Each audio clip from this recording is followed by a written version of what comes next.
Do not speak what they want to hear and it is wrong, but speak what they do not want to hear, but it is right. If you do not speak to your children, someone else is going to speak to them. But the question is, what is he going to tell them? And how is he going to tell them? Even when it is a teacher, basically teachers are trained to teach, but not to speak to your children.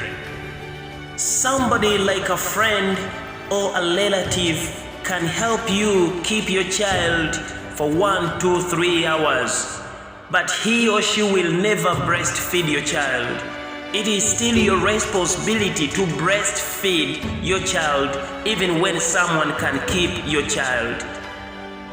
If I spoke to my children and told them the truth, and they get to interact with your children to whom you normally tell the wrong thing, there is a possibility of your children not matching with my children because they are groomed in a different direction. Your children are told something different and my children are told something different. Then there is going to be a confusion in the community when it comes to decision making, especially for our children. So whatever you're doing when you're in the house, when you're with your wife, when you're with your husband, just know that your children are recording, and it is a university where they are learning and they are going to practice that as soon as they get out of the house.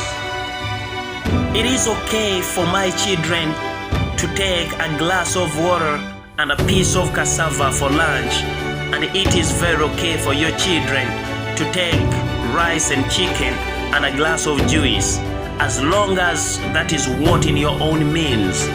And they should understand that our capacity at this particular level is to take a piece of cassava and a glass of water. So we should always tell our children. We need to make our children understand their religious backgrounds, their cultural backgrounds, and all kind of ethical matters so that they can grow into very good citizens of this world. Because if we don't do this, we are likely to groom a decayed generation that is going to happen, that is going to affect the whole system. We have seen so many strange things that are happening in the world, but the whole background is from the family where children are raised. The problem is not from the school. The problem is from the background. The problem is not from the community, but it is from the family as a small unit, how you conduct yourselves when you're with your children. What you tell them, how you respond to them, and how you communicate to them. Basically, when you are communicating to your children, it is better to face them in their eyes and let them look into your eyes so that they can sense the effectiveness and the clearness of what you're communicating to them.